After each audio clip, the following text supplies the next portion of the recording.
Are you in the midst of a job search or overwhelmed at the prospect of making new connections?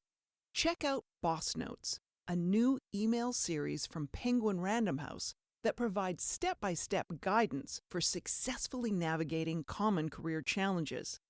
Boss Notes will help you start living your best work life now.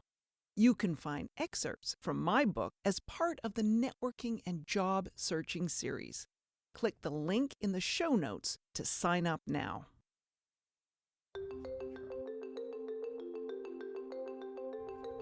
Welcome to Build Your Dream Network. I'm Kelly Hoey. I see people struggling to connect effectively all the time, so I created this podcast to help you master your network building needs. Whether you're seeking a new job, looking for a promotion, or scaling your business, you need a network, and you're in the right place to get the advice you need. And don't worry, my advice is real. It's actionable and practical because it's the advice I follow and is what has transformed my career from the traditional to the unexpected. So let's get started. A social networking pet peeve to share this week on the podcast. Pet peeve of mine and a lot of other people too.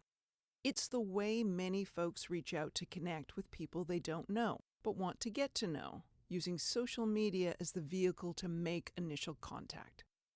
How would I describe some of that outreach? Let me see. Rude, schmoozy, obnoxious, inappropriate, and mostly well-meaning but entirely ineffective. In all cases, not the desired result, unless an immediate delete and sour first impression is the outcome you're hoping for, but I don't suspect that's the case. Technology makes it so easy to connect, a simple button to click, but not so fast. Behind the click to connect are your business and career needs you're hoping will be answered with a tap of the keyboard. And therein lies the problem. You've overlooked the fact you're connecting with a human being, and humans are wired to be deeply suspicious of a stranger jumping in their face, even if the in your face is a digital one. Here's how you can go about making your social outreach to strangers more effective. Figure out if they really are a stranger. Sniff around to see if you have any mutual contacts. In an ideal world, there is someone you both know, and that person can make a warm introduction. Sniffing around on LinkedIn to see if there are mutual connections is one way to source a warm introduction. Reviewing the person's LinkedIn profile or a bio on a website to see if there are other possible points of intersection is another. For example, did you go to the same college? If you did, perhaps the alumni office can make an introduction. Do you belong to the same industry organization? If this is the case, find out how that organization facilitates member introductions. Scan the person's profile completely and thoroughly, as it would be really embarrassing to reach out cold to later discover you had a strong, mutual connection through a hobby, past employer, or community organization. You should also check Facebook and other social sites to see if there are common points of contact if your search on LinkedIn comes up short.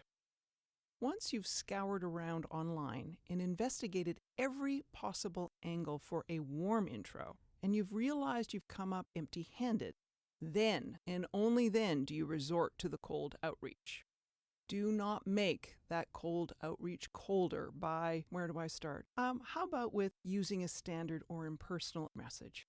Do not make that cold outreach colder by asking to discuss a topic you could have discovered the answer to had you read their last LinkedIn article or watched the latest video they posted on YouTube. Do not make that cold outreach colder by immediately asking to connect. Rather, explain your interest in connecting by making a connection between your interests and that other person's knowledge or company or whatever is the foundation for the reason why you want to connect with them. An effective outreach example that was shared with me by a senior executive at a pharmaceutical company was by a college student who, like many college students, was seeking an internship or entry-level role. The student tied the nature of her studies to drugs being developed by the company, along with a personal story of why she chose to pursue the undergraduate studies program she did.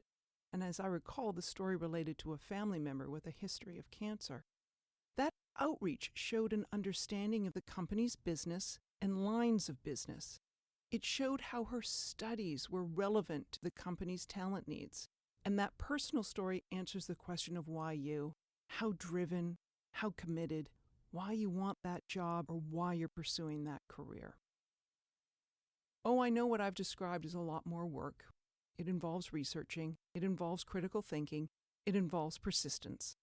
Bottom line, it involves demonstrating the reasons why the other person should want to stop what they're doing and talk to you. So don't send a, "I hope you're doing great. I'm always looking to connect and meet great people who do great work and help each other along the way. Can you make it happen?" Don't send that message on LinkedIn. And never insert smiley faces into cold outreach messages on LinkedIn either, thinking that will break the ice. Don't rush off a premature, "so-and-so suggested that I reach out" to connect message before so-and-so has chatted with the recipient.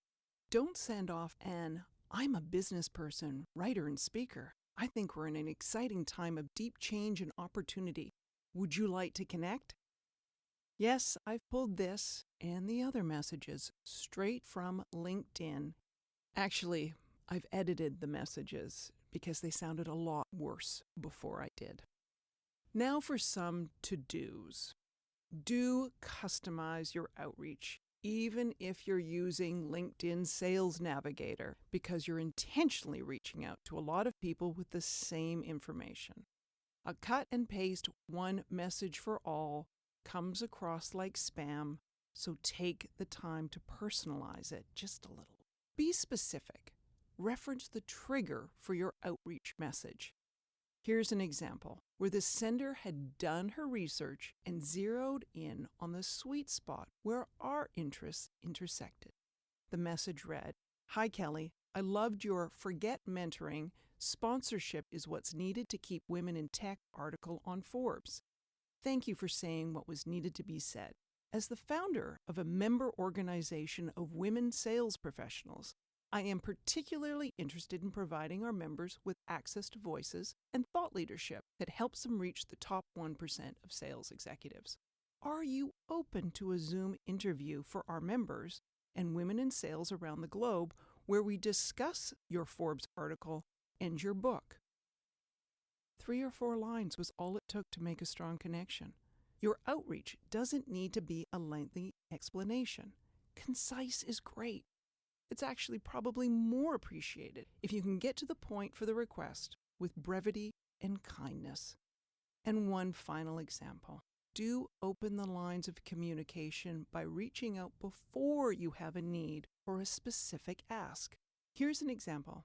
"I just finished listening to your webinar with the National Association Break Out of the Girls Club. Thank you for sharing. I will take a few actionable steps to work on right away from the webinar. Just wanted to say thank you." That message led to a little back and forth and a few follow-up questions.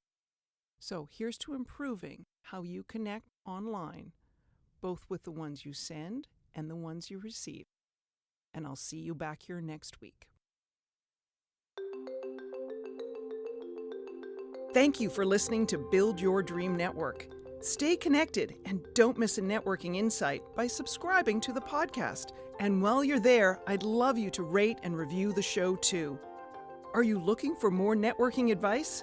Pick up a copy of my book, Build Your Dream Network. It's your guide to modern networking. I'd like to hear your networking questions, tips, and ideas. Connect with me via my website, jkellyhoey.co. You'll find links to all my social media accounts, plus a contact form to email me your questions. I'm Kelly Hoey, and I'll be back again next week to tackle your networking challenges.